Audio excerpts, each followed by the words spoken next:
All right, welcome to the first episode of the Co-Driver Podcast, where basically just get together with a co-driver, throw things around, trying to figure out some light mounting technical difficulties. Just gonna hit topics about what they've done, what they do, what they want to do, what they've driven, all that kind of stuff. So, don't really know what I'm doing, but that's okay. We'll figure it out. Nobody does. So today, co-driving for me is Pj.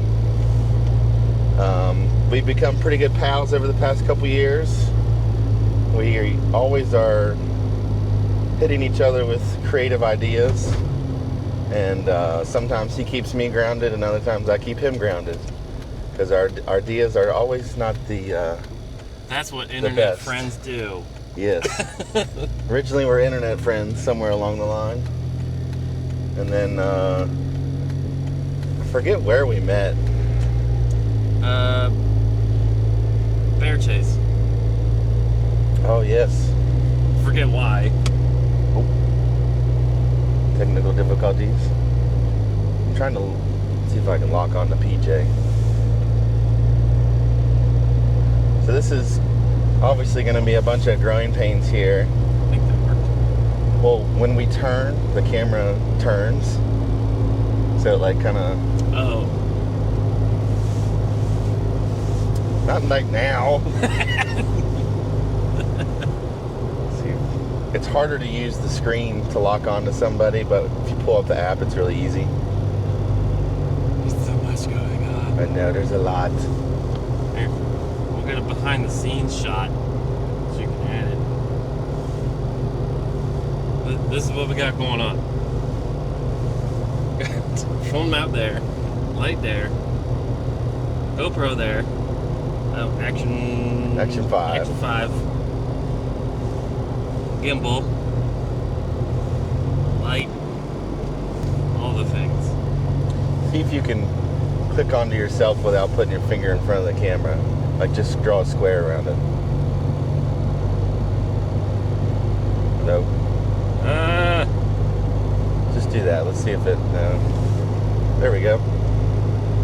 Maybe. How do I click you?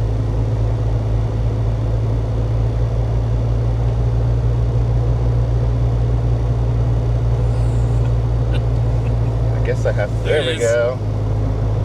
I'm locked in. Locked in.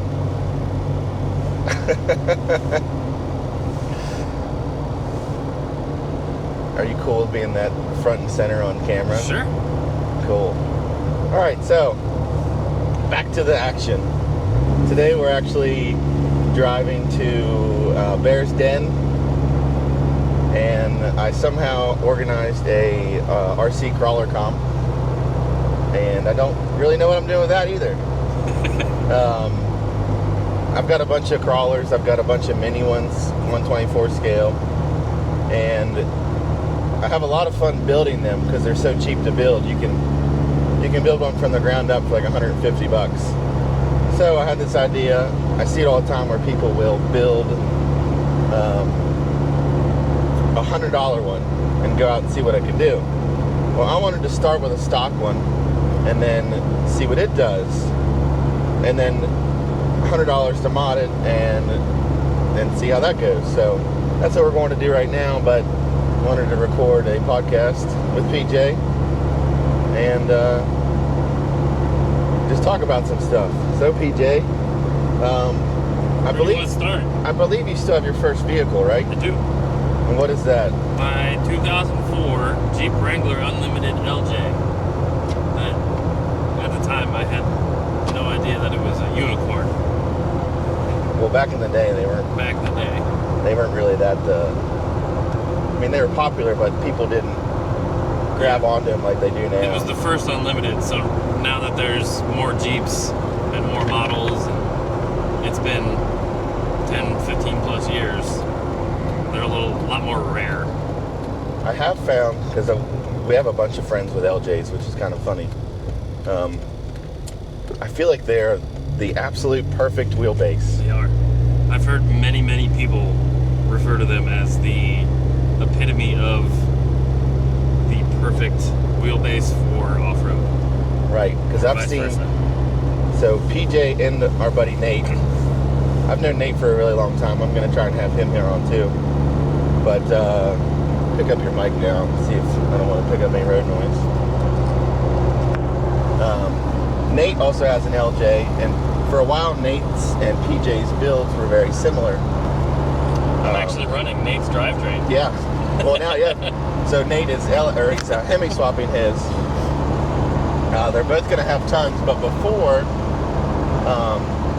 they both were basically like, you're long arm though, right? Yep. PJ was long arm, Nate was short arm. Both 35s.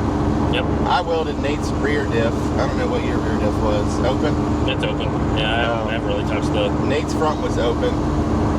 And they would just like walk up over stuff that other rigs that were a little bit more built struggled with, which is pretty funny.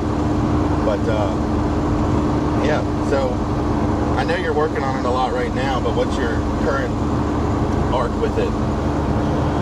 The drivetrain swap was done within a week, thanks to Nate and Brian. I had phone problems the week I was doing it, so I couldn't use all data or anything. So I was relying on Brian and Nate for their all data access. Got that situated, so now it's a 6-speed with a new to me 4.0. The rear axle's still puking differential fluid, so it's just kind of sitting for the time being.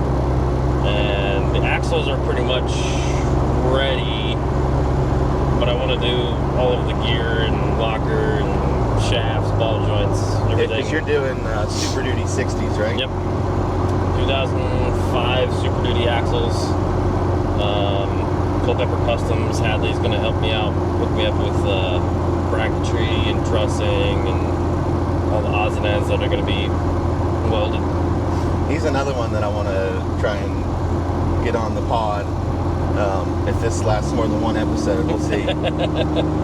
Hadley's a real good dude. I'm pretty sure he's helped all of us out somewhere along the line with something. I know he gave me a block and a crank for my BMW. Yep. And the crank is actually the one that's in my car. I don't know what it came out of, but it's working, so. That's all that matters. So that's your first vehicle. You still got it, which a lot of people can't say. I know I definitely can't say it.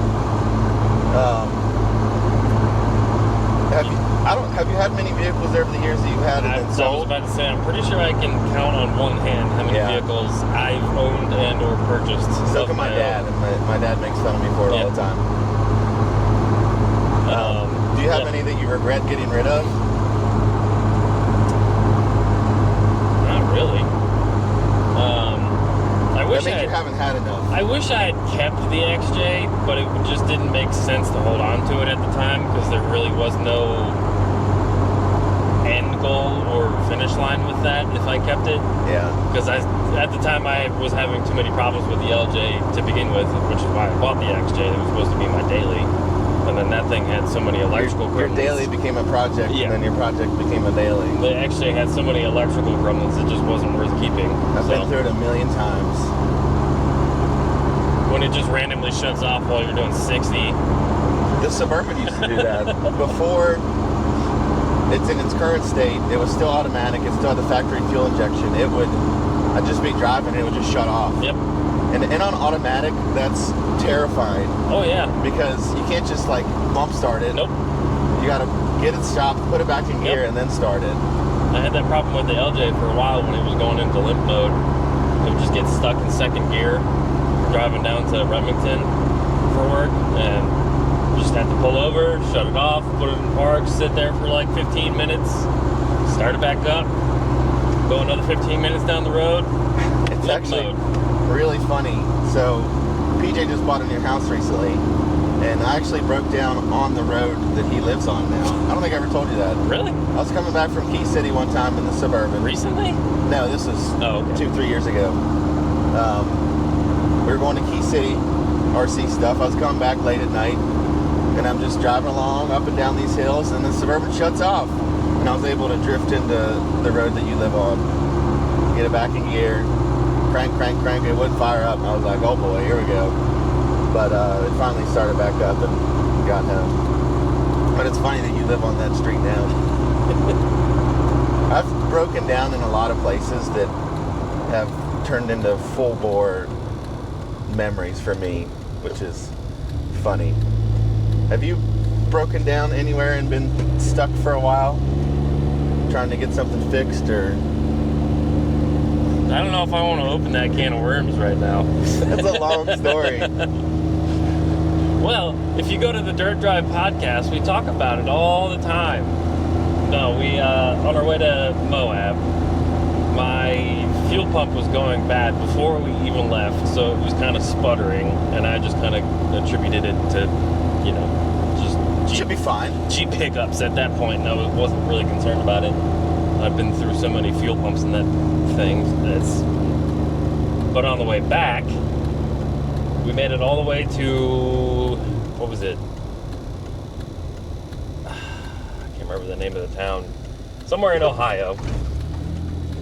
The fuel pump completely died, so we spent better half of a day in a parking spot just outside of an AutoZone, dropping the tank twice in the parking lot, taking a nap underneath of my Jeep, waiting for Tim to bring us the part, and then finally got on our way, and then broke down again 4 hours outside of Virginia, somewhere in the mountains of West Virginia. My alternator completely shot the bed. And yeah, then when I had to call my buddy Abe, and he had to drive 4 hours to come get me, which, thank you. That's probably the worst breakdown story I've ever had in my Jeep, so knock on 4 liters, doesn't happen again. Yeah, I was watching that one from the sidelines, but it was miserable. It was pretty interesting, because like, yeah, we're fixed, and then, oh, we're not fixed. And that was a brand new alternator too, so it just internal failure, I guess. I don't know. It's the way she goes. Yep. Thankfully, it was on the way back, because if that was on the way there, it probably would have ruined the rest of the trip for me. But yeah, so we're here at our location. We're still going to talk for a few minutes. What do you do for work? I work at Dirt Nerds Motors currently. Been there since tail end of 2021, I want to say, maybe 2022. It's been like 4.5 years. Mm-hmm. Outside of that, we're doing the A10 Media, rebranded. It was Pj Pomata Photography, so if you're on Instagram, it's A10 Media. That's one of those ideas that I remember you hit me with, and it was like, what do you think of this? It was muddling around in my head for a while, and I was like, I don't know if this is gonna work. It's something that ties to me and my Jeep, so it kind of made sense. Yeah, what's your license plate say? A10 Burt. Yep.